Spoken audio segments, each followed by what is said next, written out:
Welcome to Things My Mother Forgot to Mention. The podcast where we say everything our mothers didn't. I'm Jan, a trauma therapist and author turned rogue storyteller, here to talk openly about the body, aging, and all the, wait, what? Moments of womanhood. And I'm Patti, an online business and tech nerd whose purpose is to elevate the voices of women in our world and who doesn't believe in taboo topics. Things My Mother Forgot to Mention is the podcast for every woman who's ever said, wait, why didn't anyone mention this to me? Join Jan and Patti, two outspoken, curious, outrageous women, as they dive headfirst into a messy, magical, and often WTF realities of aging, health, and quite simply being a woman. From rogue chin hairs and vaginal thinning to mental health, perimenopause, and scalp cancer. Yes, really. Nothing is off limits. It's funny, it's raw, it's real talk your mother definitely skipped. Let's get into it. Hi, Jan. Hey there, Patti. How are you doing? I'm good. How are you? I'm doing better, thanks. Yeah, good. Excellent. It sounds like a broken record, but that's kind of how it is now. But I am doing better. Thank you. Yeah. Well, hopefully this will be the last little bit for a while and you'll just continue to do better. Yeah. Yeah. Thanks. I hope it is. And I know today this is a client of yours or a friend? She started as a client of mine at my business, Biz Magic, but over the years has become a friend. We clicked really, really well. Like you and I, she and I clicked, and she's just an awesome human as a whole. And so we'll have catch-up sessions and still talk and everything. And so I've known her for probably almost as long as I've known you. We've known each So other. Yeah. yeah, 8 Great. years, 7, 8 years, something around there. So, and one of the things I really love about what she's doing is that she is living life in a different way than we're kind of sold, the way that we should. And so that's kind of what we're going to talk about today is this idea of, our mothers taught us to get married and have kids and try to have all the things and what happens when life doesn't bring you that and also you don't want that and don't fit that and how do What we deal with happened? that. So we're talking to Jodi Brown today. And Jodi Brown is a life strategist who helps women figure out what actually works next when the life they've built no longer fits. After decades of real life experience navigating major transitions, including rebuilding her life as a homeowner in New Orleans in the aftermath of Hurricane Katrina, Jodi brings a deeply practical, lived perspective to the work she does today. She shares her process in real time through social media, where she's built a rapidly growing audience of women looking for clear, grounded ways to move forward. Her work focuses on helping women think through their options, understand trade-offs, and make decisions that support the life they actually want, not just the one they've been told to build. While housing, including tiny homes and shared living, is part of that conversation, Jodi's work goes far beyond it. She's part of a growing movement of women reimagining how they want to live, age, and support each other in community. Thanks for being here, Wow. Jodi. Yeah. Thanks for having me, Patty. I'm loving you from here, girl. I I'm love so you so much. excited. Nice to meet you, Jan. Nice to meet you too, My Jodi. first time meeting you. Yeah, when we think about who we want to bring on to the podcast that we think would have a good message and a good conversation, you just, for me, the way that you talk about all the things, you're so straightforward and so honest, and I just love it so much, and it fits so much with the way Jan and I talk. So I'm so excited that you're here to talk about sort of all of this. Great, thanks. Well, you know better than anyone, Patty, that my straightforwardness bites me in the ass sometimes, but I'm ready for a nip or two. So what did your mother teach you about how you should live your life and what aging might look like and what the ideal was as far as living your life? Well, I'll give you the very Cliff Notes version. My mother was born in 1919. That was Mm-hmm. a long time ago. Yeah. She was a pre pre-depression baby, right? Yeah. So they have much different mentality than the later generations. Even my sisters. I was the youngest of seven. My oldest sister was 15 when I was born. So like Wow. the stretch of age was very different. And my mother just basically threw her hands up when I was born and my sisters raised me. That was pretty much it in a Mm, nutshell. yeah. But my mother's whole plan was go to secretarial school. Like Chad, you know, right? Go to No, my secretarial dad used school, to say that to me. go to secretarial school, get a job, find a husband. Hmm. Hmm. And so I did. That's, I entered the workforce in the early 80s. And so I literally took shorthand in high school, y'all. I learned how Wow. to take Yeah. shorthand. I entered the workforce as a secretary, not looking for a husband because that's what we did back then. There weren't a lot of options in the Right. late 70s and early 80s for women. And so I got into the workforce and I was like, I don't want to do this for the rest of my life. There's too much other cool stuff to do, right? Yeah. When I was starting to see other women live differently. And I learned very early on when I was between the ages of 12 to 14, I started babysitting. And Yes. I Mm. babysat for a mom who was a single mom. She had three kids. She was a psychiatric nurse at Cambridge City Hospital Mhm. in the Boston area. In Cambridge. Hmm. Yep. And and I met the kids from school. She worked 12-hour shifts. I met the kids from school. I had to do their homework with them. I had to bathe them and I had to feed them dinner and clean up and everything. And that was the best birth control I ever needed. That's how I felt with my niece and nephews, is Oh anytime my I'd be around them, I'm God. like, nope, I'm I good. was like, no, I'm not doing this. This is the hardest job ever. It Yeah. And is. so, my experiences led me to see things differently than Right. um, Taught. I had been educated or taught, Yeah.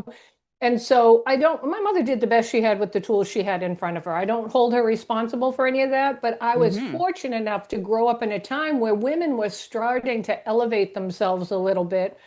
I could see it, I got a taste for it.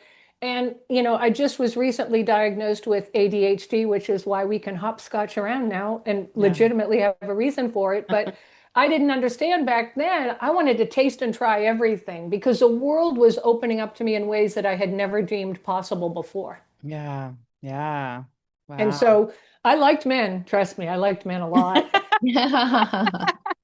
But I didn't want to take care of them. I don't Right. want to be a babysitter. You got to bring more to the party. I'm not going to take care of your shit. You got to bring something for me other than a paycheck. And Yeah. I just wasn't interested in that. So I dated a lot of men. I had a lot of fun. I did a lot of cool things. But then, because of my independence and I wasn't nailed down by a family or a spouse, if somebody said to me, hey, perfect example, when I worked in New Orleans, I was doing some volunteer work and somebody said, hey, want to go out to Jazz Fest and do some volunteer work for us? We need a PA at an event. And I said, what's a PA? A personal assistant, somebody who just runs around and does all the shit for you when you're in the middle of broadcasting. I said, sure. Well, within 6 months, I was producing an entire fund drive at a radio station. And Mm. so I got Wow. to try things that didn't necessarily pay me a lot of money, but I didn't have a low barrier, I had a low barrier to entry. I didn't have a big nut. I didn't have kids I needed to take care of.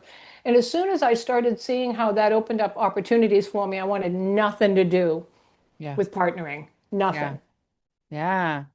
Yeah. So now you've lived through and as we sort of talked about in your bio, you owned a home in New Orleans and then Katrina happened and I know you lived in Pensacola and you kind of spent time between those two places and tried various business things. Like you've done a Yep. lot. Like in the period of time that I've known you, you've done a whole lot and I know you've done so much more. You're a very layered and interesting person. And so right now though, so you're living in Colombia right now. So tell us a little bit about how you got there and what you're starting to see with the work that you're doing now. Well, I created a social media presence in October of last year. Of 8 months into this game, and And Hmm. it's what's it, blowing. is it called something? It's called I Am Jodi Brown. Oh, really? Okay. Yeah. There you Yeah, go. JodiBrown.com wasn't available, and my friend Patty told me that I need to have consistency across the board in everything that I do. So I hunt and pecked until I found the right name that worked everywhere. And so it's just I am Jodi Brown. And what I did was I had an incident about it was almost 2 years ago where I had after in post-COVID, I decided I didn't want to be an entrepreneur anymore. Patty knows she was working with me closely at that time, where I had a health and wellness business. I ended up with a chronic illness post-Katrina that bankrupted me. I was forced into medical induced bankruptcy. And Mhm. then COVID came and hit, and I wanted nothing to do with the wellness space because everything got cattywampus, right? It Yeah. just got crazy. And so I just decided I'm done being an entrepreneur. I'm going to get a regular job. Well, I got one job and I got fired from the first job I ever got fired from in my life at the age of like 60. I don't remember exactly how old I was. It was just after the big part of COVID because I didn't know how to verbally coddle 23-year-olds. And then a friend of mine, or a client actually, that I had worked with for 20 years doing a variety of organizational stuff came to me and asked me to come into her organization and do some things. And that turned into a shit show. And I left that. And then I finally found, I thought, the perfect job. This guy who was an entrepreneur in Pensacola, he had two businesses in the construction industry. I worked in construction post Katrina, so I had a little knowledge of what he was doing. He needed somebody to help him get all of his stuff organized and run these businesses. What I didn't know is his wife was nutso, and she physically threatened me in the office one day. And Jan, you're a therapist, is that correct? You do Yes. some therapy. So I learned that day what repressed trauma was Yep. because I had been Wow. robbed and assaulted when traveling in 2008. And it was a similar circumstance in a small room where it was tight. And I had the same reaction I had at that time. And I lost my job. And that cracked open the current can of worms that I'm swimming in. And I didn't work for a year and a half. I mean, it like ripped the Band-Aid off of all my trauma, like Hmm. all of Wow. it. Yeah. I was diagnosed with PTSD, ADHD, complex trauma, and I am absolutely sure after doing all my own research, I got a little autism thrown in there as well. And I went on a big deep dive about, okay, what am I going to do? You know, money is depleting. I don't know what I'm going to do. I had been staying in a friend's RV. She had an RV in her backyard, but like a tour bus RV, a big fancy one. And I had been staying there on the cheap for a couple of years, and I started moving back and forth between New Orleans and pet sitting, and I was just kind of all over the place trying to keep my head above water. Hmm. And and then the house, and I thought, well, I'll build a tiny house. The woman that I was sharing space with, or in her backyard, she was single and lived in her house. I thought, oh, I'll build a tiny house. So we worked it out. I was going to stay there, and then I started thinking, well, this is just one person, and it's kind of like being in a relationship. If something Yeah. happens to her, I'm going to be shit out of luck, right? Like, so Right. Hmm. that was my first sense of I need more community than one human being, Right. right? Right. And so I started reassessing everything that I was thinking about. And then I got sick because there was mold in the RV and I had to move out. And that was in December of Mm. last year. I started this business in October, started talking about the tiny house movement. That went viral and blew Right. up. That was the first thing that blew up. And then now I don't have any housing, I don't have a job, and I don't know what the hell I'm going to do. So Right. I spent 6 months putting my head down and instead of starting to think in terms of a resume, because that's what we do. Like, what can I do? How am I going to Yep. get this together? I started thinking in terms of capabilities. What am I Mm. capable of doing? Yeah. Hmm. And so when I started putting all those pieces together, it took me back to when I worked with you, Patty. I was doing digital marketing. I had gone to B school and done the Marie Forleo Yeah. route, watched a Yeah. And lot you of were people. always great with social media. Yeah. Yeah, and I watched all these people do all these things, and social media really wasn't where I wanted to be. I have no aspirations to, I know this sounds horrible, and universe, I'm not trying to put out bad energy, but I don't want to be seen everywhere. I like my Yeah. little life, you know? And when I lived for 9 years with a guy in Boston who I loved to pieces, and he was a lovely human being, but we were horrible together. You know, it was just horrible. Yeah. And so he worked in sports television and was around a lot of celebrity, and I got to see all that. We'd go out with these people. I'd come home at night. I'd go, who the fuck wants to live like that? They were interrupted 4 times at dinner. And like, I mean, I've never aspired to that kind of Yeah. like 15 minutes of fame. So I was social media, I didn't want to get too big on, but I was like, okay, I'm 63. I got to figure some shit out. What's going to be fast? How am I going to take the capabilities, the skills I have, because my runway is shorter now, right? It's not like I'm Right. 45 and I can make a mistake and start over again, right? I gotta find something that's gonna hit hard and fast. and I Yeah. got lucky.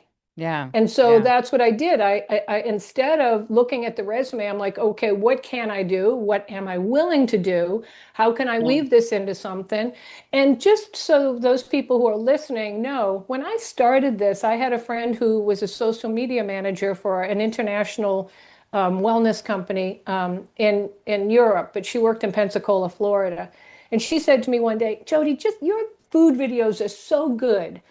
But when I was in the health and wellness space, I did videos and taught people how to change their lifestyle and stuff. She goes, just start there. And I did in the RV, in a kitchen as big as a postage stamp.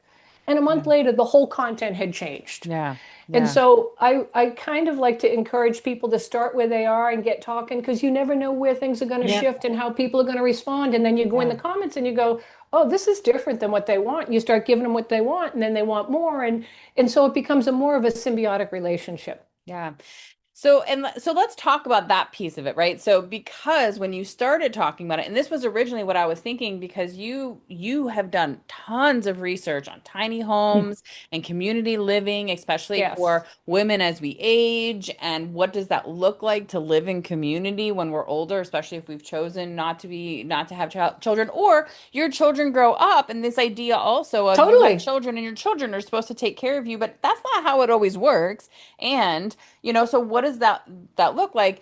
And so you started having this conversation. You've spent all this time doing this research, but the conversation that you saw happening in your comments and happening everything seemed to be a bit different than that. Like, so what did you see as you started having this? Because I think the first video that blew up was you talking, you were just literally walking downstairs and you were just like, I've chosen not to have children. I've chosen this path and I'm looking into housing and all of this. And it was just so real and so raw and like that it blew up.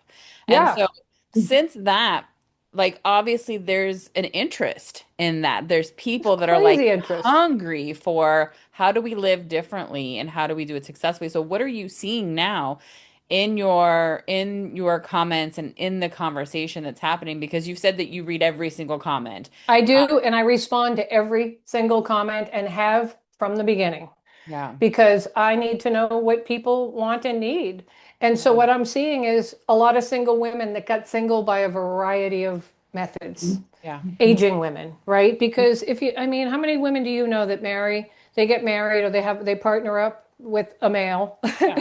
and the males always end earlier than their Correct. lives. Yeah. Yeah. They usually die Statistically, sooner yeah. than, yeah. Women outlive men. Yeah. And so there's a lot of single women trying to wonder what's going on. There's a ton of women out there who ended their marriages. There's actually a thing called gray divorce, right? They're divorcing in their later years because they're done babysitting men. Right. So they've kind of developed this single woman attitude, but they're also financially strapped, Yeah. Yes. right? True. The big thing I learned when I lost my job was nobody's hiring a 63-year-old woman. Nobody Right. wants her. Right. Mhm. Right. We're expensive and we're not, the vast majority of us aren't up there. So they're Yeah. really struggling trying to figure out all these assumptions that they had when they went along are no Yeah. longer valid.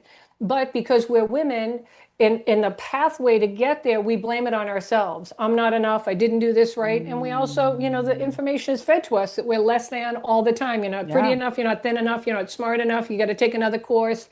I mean, I heard an ad today on YouTube about elocution. You got to have better elocution if you want to succeed in life. I'm like, stop telling me I'm less than, like I'm Yeah. so So sick of it. Jodi, so then I have quite a few friends who are single women. Some were married, divorced, and I would say I have like five or six of them around here. And that's the issue they talk to me about as friends. So what is it that you offer them for some are on, Social Security, they get their Social Security and they're barely making it because you're right, they can't get employed somewhere. The divorce was horrible, they didn't get that much, all those kinds of things. And so what do you offer those women, because you're speaking the truth and it really resonates with me and I'm sure with them. So how do you then work with them? Right now, right now, I'm just offering them an ear. And yeah, And oh, I yeah, see. Okay. but the reason I came to Columbia is so that I could do nothing but work. Mm. because at home I was doing this all the time, trying. I didn't have a place to live for 6 months Right. before I Which, left. for those who are listening, is trying to st keep her head above Yeah. water. She was Yeah. mimicking Yeah, like trying to, sorry. no, trying to doggy paddle.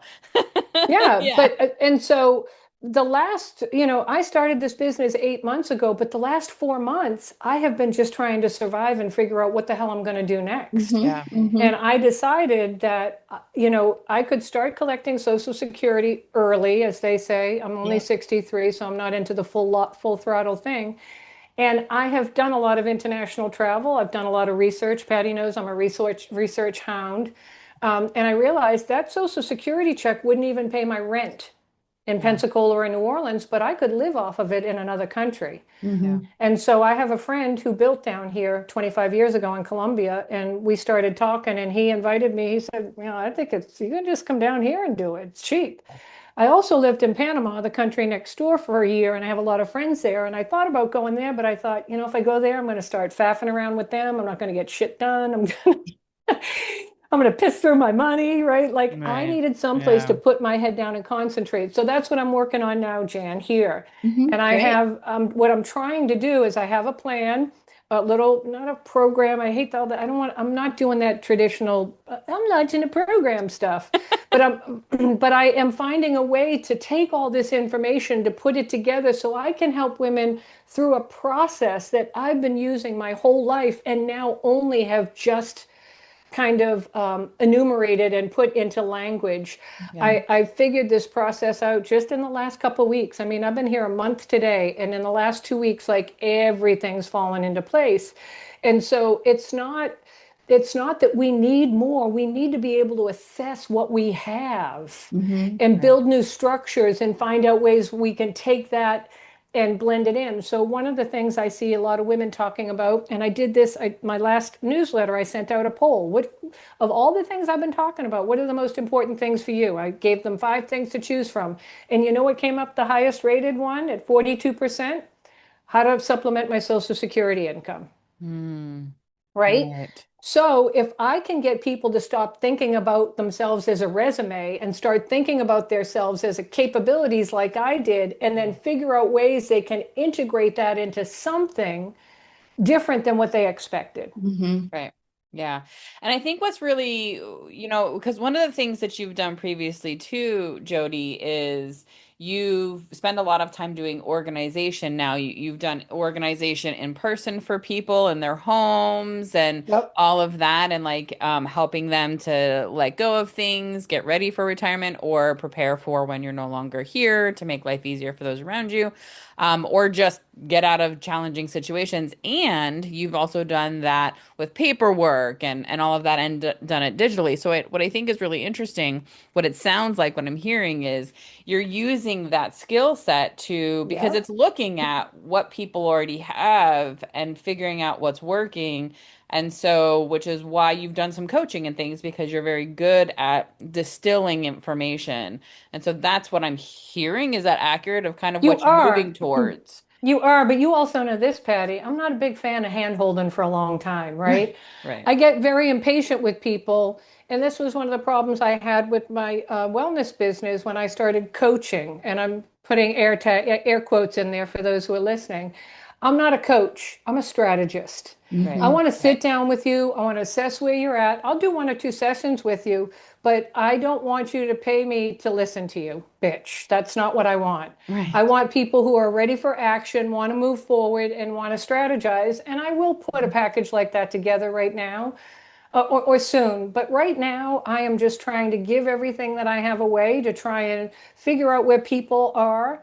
Yeah. And it's working. I mean, I'm literally making money on literally monetization of my videos. I Yeah. don't want to sell 9 million packages. I want to be able to go, hey, listen, I've got a couple of things for those of you who are interested in moving forward, but I still want to share my information and be able to Yeah. monetize that in Yeah. ways so people who can't afford it can still benefit from what I'm doing. Yeah. What kind of like what are some of the most popular tips and things that you've shared or resources that, because one of the things we like to do here as well is, right, we talk about all the challenges that are happening, but what are some steps that we can take now to start moving forward and start saying, okay, all right, we're in this boat, right?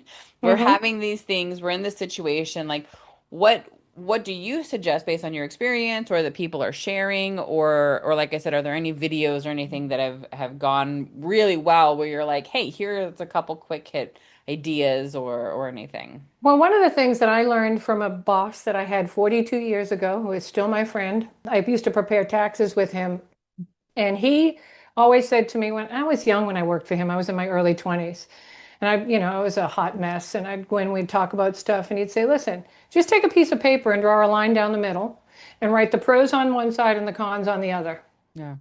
And pretty soon you see the difference in the Yeah. list. They're not usually equal. Yeah. And writing things down is a way for me to get out of my head, get out of the hamster wheel and the rumination and all that stuff, and visually see things. Now that I have the new information about my ADHD, I understand that whole process much more Yeah. clearly than I did before, right? I Yeah. need to see things. I don't, the rumination can make anybody crazy. And so, what I would recommend that people do is get out of resume mode. Stop thinking about what you did and start thinking about the skills and the capabilities that came with that. Yeah. And if you can sit down and write a list about all the great things that you've been able to accomplish through, and I'm talking about being a mom, I'm a scheduling pro, I'm great at coordinating parties, whatever it is, Yeah. stop looking at your shortcomings and look at the list of your capabilities so Yeah. that you can take that and use it to make you feel better, first and foremost, right? Yeah. Like, look at me, I'm a fucking rock star. I can do all this shit, and help to kind of shift your momentum to think a little bit differently about where you're at. And then once you have those, you can start thinking about the other things you want. Well, what do I need, and how can I use this to get me where I need to be, and integrate that way. Yeah. Yeah, That's I love great. that. I love that. And the idea too. And I think that even if you start with writing a resume, right? Totally. So start with the resume and And then then dissect it. dissect it and start to take it apart and say, okay, now if I look at it like this, and like you said, if you're a stay-at-home mom and that's the a life that you've lived as a part of this, well, write down everything that you did as a stay-at-home mom. And like you said, like how can I, it's called transferable skills. How do I take these skills and transfer them Mm-hmm. to something else? And I love that idea of take it, look at it, and then maybe on a separate piece of paper start pulling out the things that you do and the skills that those require. And instead of saying, oh, well, I've only ever been a manager, right, of this, that, and the other. And I mean, I'm an example of Totally. That's that, right? 87 Yeah. skills right there. 87 of them. Right. Yeah, exactly. Right. So I started in retail and in like assistant management stuff. And I was like, okay, this sucks. I don't want to be in corporate. But I did a little bit of lighting stuff in high school. And that's what I put at the top of my resume. And I worked at a theater for 10 years and became a lighting designer and a technical director. And then I was like, well, I don't want to live in this forever. Okay, let me switch that around. Ta-da! Well, I worked in a business and I was on the back end of it and became a program director. So, well, now I know how to manage people and I know how to run parts of a business. So now Yep. let me start doing that. And I think that when you look outside the box of this idea of what we've been raised in and what we've been taught is the right way to do things, and we start saying, well, what if it's different and what if we make our own rules? And because here's the thing is ageism starts even younger, right? Like I'm Totally. seeing in both of my two of my brothers who are late 40s, early 50s have been struggling for a very long time already in getting work. One of them got laid off when Bed Bath and Beyond closed because he had been a district, a Mhm. regional manager, and then a man like a training manager, all this stuff. It's been incredibly, he's now gone back to school because he couldn't find work because he was too old apparently to Yep. start getting into that. And so I'm seeing, and I have the same with friends who are women or and are in their early 50s.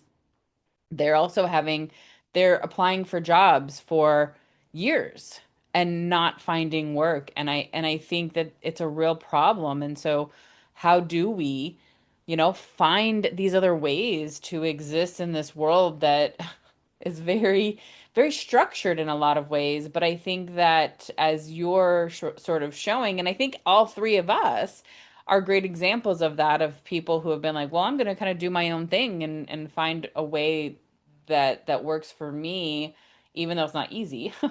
None of this is easy.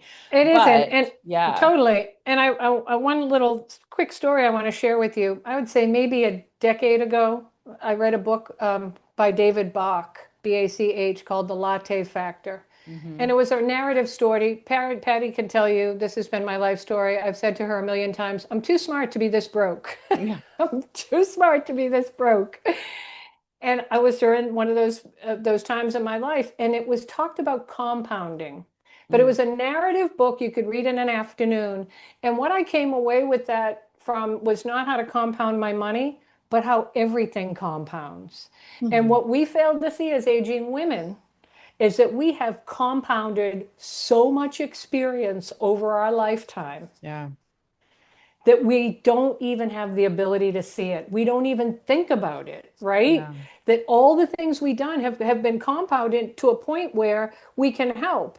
And so recently, twice in the last, I'd say, month and a half, I've seen very successful women who I follow on Instagram or wherever I am that have huge followings, and they have literally leaned into the camera and going, I'm looking for a wife. I'm ready to hire a wife, a paying job, right? Like they are ready to do that. And I realized, oh, a good wife, she can do a shitload of stuff. Right. Like, Right. right? She's got a Right. life The of traditional compounded. idea of what a wife is. That's Yeah. what I'm saying. But she's Yeah. got all these compounded skills that nobody's quantifying. And basically, these women are saying, we see you. We know you can do 97 things. And it made me think of a friend I had in high school who I stumbled into a few years ago. I hadn't seen her in a while. She got married. She had 4 kids. They needed some more money. And she became a personal assistant. That's the same Yep. thing as kind of being a wife for somebody, right? Mm-hmm. Yep. Yep. And so we have these skills that we can use. If you need another little job to help supplement your Social Security, be somebody's wife 15 hours a week, right? Mm-hmm. Do all this shit that comes naturally I to you. agree. So Hmm. there are Yes. ways for us to look at, we're being disposed of. I call the years that I'm in right now the invisible years, right? Because nobody Yeah. thinks we have anything of value. But Right. actually, we've compounded a whole lifetime of experience that we now can turn into something else. And so, what I'm trying to do is get a process together instead of telling them, you need more of this, you need to change this. My whole thing is, no, let me take the organizer hat, put that on, and go, Yeah. okay, let's start from your capabilities. Yeah. Let's see where your I skill like set that. is, and we'll work from that. Not like, where do you want to be? Let's talk about your skills first, and then we'll figure out where that can take you. Yeah, I really love that. And funny enough, when I first started working for myself, I was a personal assistant because that's actually what started this whole journey is I was working at my theater part-time and it was a nonprofit arts organization and I lived in San Francisco. There was no like, that There was was not no a extra pennies. yeah. So I needed to work on the side. And so I'd loved writing in school and all of that. So this was back when Craigslist was a thing. And so I would put ads on Craigslist and I was writing like papers for people and helping them. I ghost wrote the final chapter of a book. I did all sorts of stuff like that. And then I also was like, well, I could be a personal assistant. So I got a job with this woman being her personal assistant. She was also a contract recruiter and worked from her home office. And so I started helping her with her business. And eventually over the many years I worked with her, I stopped Right. doing personal assistant stuff and started really just helping her with her business. And then at the same time, I was starting to get deeper into the business side of the theater. And that's kind of what happened. But It I literally compounded. started because I was like, well, Yep. I got it. I don't want to work in corporate. I don't want the same old sort of thing, and I want to do something different. Well, I'm gonna start here, and I go to Trader Joe's for her and walk her dog, and go get her car washed, and like that's the stuff I was doing when I started, and I ended up being, I was her operations manager when she kind of built her own business at some point after we worked together for a while. So, or director of operations is the title she gave me. So, like it's a great example of kind of what you were just talking about. That's exactly what I did was, You okay, did. And I've got yeah. 20 more years of compounding on top of you, Yeah, right? right. But y'all, Yeah. we're all sitting here thinking we're failures. and we're Correct. not. Right. We just Yeah. don't know how to Yeah. take the information and use it to our advantage. And so that's why I Yeah. am seeing myself more as a process Hmm. developer. I have developed a process. I've dropped all of my life stories into it. It works Yeah. in everything I've done. I'm just trying to fine tune all that stuff. I'm in no rush. I want to do it Yeah. right. I want to, and I really enjoy being in and hearing what other people are doing because I see things they don't have the ability to see themselves. Right, for Yeah. sure. Yeah. So it's been a very interesting journey, and I find that there's a lot of camaraderie in the aging woman. Yeah. We're ready to, we've been carrying water for people our whole lives, and we're ready to carry water ourselves or for each other. And Yeah. one of the things that I want to bring to your attention too, because when I was out in Santa Fe at that event, Golden Girls event out at Modern Elder Academy, there are 11 of us in this cohort discussing all of these things. And we came from all different walks of life. I mean, there was a woman there who worked for the UN in peacekeeping for 15 years. There was Elizabeth White, who's a new friend of mine, who has a co-living business. There's a Mhm. variety of people there with different skill sets. And every single one of the aging women in that group said, I just want peace. Yes. I just need some peace in my life. Mm. I'm tired of the noise. I'm tired of the bullshit. And they know that their sisters will help them get it. Yeah. And that's what they're looking for. They're looking for somebody they don't have to explain everything to. It's kind of like going to a male gynecologist. Like, I just think that's the biggest waste of time, right?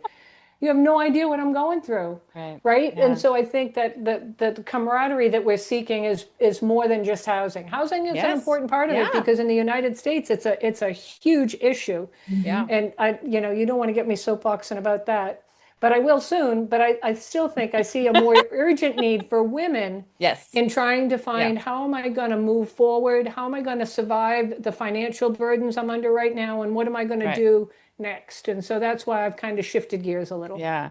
Which and what's interesting too about that is this is something that I've been saying within my circle of friends for probably almost a decade at this point, is that what I want and what I've been planning, I don't know how I'm going to get there yet, but it's just going to happen, is that I want to have a community of women as I get older, when I'm older, and to retire, quote unquote, with, because as you noticed, I noted, oftentimes women outlive their partners if they're married and with men. Hmm. Or right, as you know, we end up single or whatever it is, but we are so good at holding space for each other and supporting each other. And so, especially because for me, it started with the idea of like, okay, well, I'm not going to have children that can take, I take care of my mom and I help my mom with all these things as she's gotten Yep, older, but I'm not going to have that. I don't have that. exactly. And my cats aren't going to take care of me. And so, like, I would love to be in a community of women where we can cook together and support each other and take each other to doctor's appointments. And whether that's we all live in the same neighborhood, we live on a place, a big piece of land together, or whatever that might look like. But what I'm seeing is when I talk about it with my women friends, almost all of them are like, yes, that's what I Yep. want too. And it is remarkable to me the number of women, young women, my age, middle-aged women. Okay, I'm middle-aged, that's real. That was cute for It's a here, second though, Patty. wasn't it? That I was like, I'm a young woman. Um, so middle-aged women are like, that's what I want, because that is in the society that we're kind of in, one of the few things we feel like we could count on is each other and other women. Hmm. Like we feel like that's a really safe, solid bet, as we don't know politically if we can count on our country or our society in that way, but we know and we feel like we could trust each other and we could trust other women. And there's so many, we're starting to see those communities pop up more and more out there of women Hmm. building communities together and aging together in that way. And I think it's just a really beautiful thing. And I think it speaks a lot to what we want and what we can do. Talk about compounding skills is the ability to be like, okay, I'm gonna build that somehow, whatever that's gonna look like, and create that community. And so I'm like spearheading, at some point I will end up in a community of women and whomever will be there and where and who knows, but that's my goal. That makes me feel safe, that idea, Hmm. as I get older. Agreed. And I think that I'll tell you another quick funny story. When I moved to New Orleans in the late 90s, I got friends with this gay couple. They were awesome. I rented from them. They had a two-family house, and we were smoking a lot of dope back then. And we were sitting around passing a joint one day, and I had decided I was going to live on an island for the rest of my life. And Sure. we high and we're fantasizing about this life. And Russell was a nurse, so I'm like, okay, you can come. You bring in some skills. His partner. Right. His partner was a horticulturalist at a big hotel downtown. I'm like, okay, you can come and take care of the crop. I was going to cook. Like we had figured out who all these people were. And here I am, almost 30 years later, trying to build something very similar Hmm. Yeah. with people who bring something else to the party. Like, how Yeah. can we bring our skill sets in to support each other in Hmm. a community of 6 or 8 or 10 women, Yeah. right? Yeah. It's Absolutely. not so much of a stretch. Yeah. Yeah, I Yeah. mean, I think there's even a population of because I have two sons that have gone to college and graduated, and we were watching all these videos on TV of the graduations and the people that are speaking to the graduates saying, go out there and work. And I was thinking when I was talking to some of those people, I said, so, what are you trying to get a job in? They don't know. And they don't Mm. know, and they're afraid because their resume doesn't have all the things they've done, Yeah. and I'm like, well, just kind of live life and pick something to do, and you don't like it, then go to the next thing. Oh, can't do that because that looks really bad on your resume. Yeah. And I'm like, well, who cares about that? Do you Yeah. really want to be in a company that really cares about that? So anyway, but I think there's the, elder women, like Yeah. myself, and I'm the more senior person here. I'm in And that group now. right, I'll admit it. yep. And I'm 10 years older than you are. Are you? You look Yes. great, girl. Well, thank you. And then there's the group of women, that like don't want to have children when they're graduating college and they want something else. I mean, so I think that's a conversation that all women have to make a choice about. Yeah. Some Hmm. do. They want clear. They want, like my youngest son, he was clear that he wanted to get married and they both wanted to have kids and do it well. I'm like, Yeah. This world needs more of them rather than the, Absolutely. oops, I'm pregnant. That's the Right. worst. And, Right. choosing to do that and having that is your kind of what you feel is a gift that you have to manifest that. And you're right. But I like the idea of the, women being able to find a community. I wish I could take the women that I do know. There's like three in particular that are all aging 169, and she can't get a job because she almost had a job at a doctor's office, a receptionist, but they took one look at her in the interview and the younger person got the job, Yeah. and it's just heartbreaking to realize, where, and she's having to live in co-housing with, not co-housing, but government housing because Mm. she can't afford a house anymore. So, it's just sad because Yeah. I listen to her and I think, gosh, what can I do for this poor, my friend? Well, she's my ex-sister-in-law. Mm. And so I think that what you're doing, Jodi, is a really important thing, is having a discussion, just Yeah. getting it out in the Yeah. open, making it normal, normalize Yeah. it, Yes. Yes. rather And Yeah. than that's keeping it secret. and that's what I'm seeing in the comments. Thank you for having a frank discussion about the shit we're all thinking about, right? Yeah. Hmm. Like that's what everybody, I don't Hmm. have the solutions. All these municipalities that want to fight letting a bunch of old ladies have a piece of land together and put some tiny houses on it make me want to punch someone. But they don't make it easy for us. Right. They They don't want, don't. they don't. They just want us to go away. They want us to die and disappear because we're expensive. Hmm. And we're not ready yet.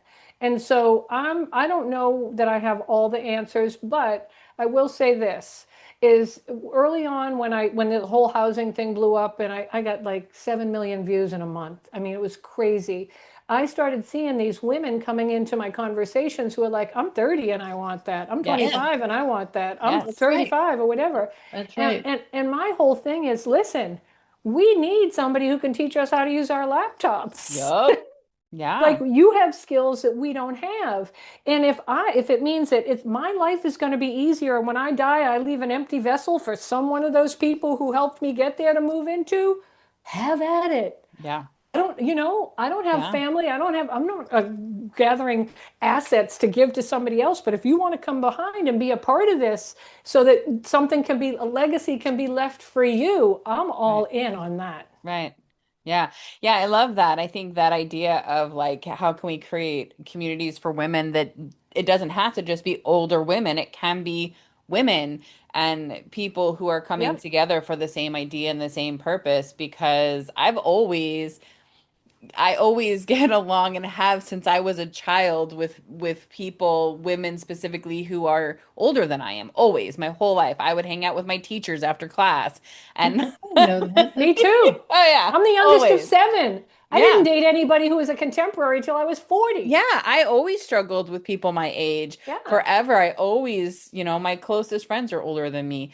And so I would be happy as can be in a community with women who are older, because I connect better with them and we learn from each other. It goes Yep. both ways. And like you said, there's Absolutely. space to move into. So I think this is great. And I think, you're doing the same thing we're doing, which is trying to have honest conversations, trying to change what's out there, and let's be real and stop playing games and just following everything. And yeah, I think, for anybody who's listening, we'll put the information in the show notes on how to follow Jodi. But yeah, like, you do great videos and they're short and digestible and they're interesting, and it is interesting to listen and read the comments and see what people are saying, and not feel alone. I think that's one of the biggest things that Totally.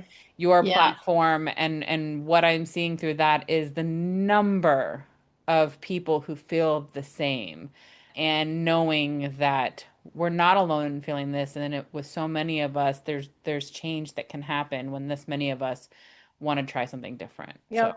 And I just want to add, thank you so much for that synopsis. Just because I left the country doesn't mean that I'm trying to tell everybody else they need to leave the country to right. accomplish.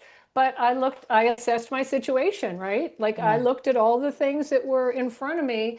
And this, for me, because I had experience in traveling abroad, it was easy for me to do. I'm Yeah. not recommending that all 63-year-olds pack up and Right. go to another country. I just want to make sure Right. that that's abundantly clear. Because I Right. mean, even with all the experience I have, it was a little bit of a shock to Hmm. to be back on the road again. So I'm not suggesting that that's a solution. I'm suggesting that this is what I needed to do in order to build what I needed to do to help others. Yeah. Hmm. Yeah. Right. Absolutely. So I Yeah. appreciate you having me. And Yeah, thank you. Patty, It's so Yeah. interesting. And thank you, Jodi. I Yeah. love you Thank you. long time, Patty Meyer. I love you long time too, Jodi Brown. And nice to meet you, Jan. Thank you so much for having Ditto. me here. Thanks for listening to the podcast. If you like what you've heard, please share it with friends, subscribe, and leave a review. And remember, information shared on this podcast is not medical advice. If you have a concern about your physical or mental health, please seek support from a professional. If you have a story you'd like to share about things your mother forgot to mention, you can apply to be a guest. We'd also love to hear a quick 90-second thing you've learned in your life. You can find links to both of those over at our website at thingsmymotherforgottomention.com or in the show notes. Thank you.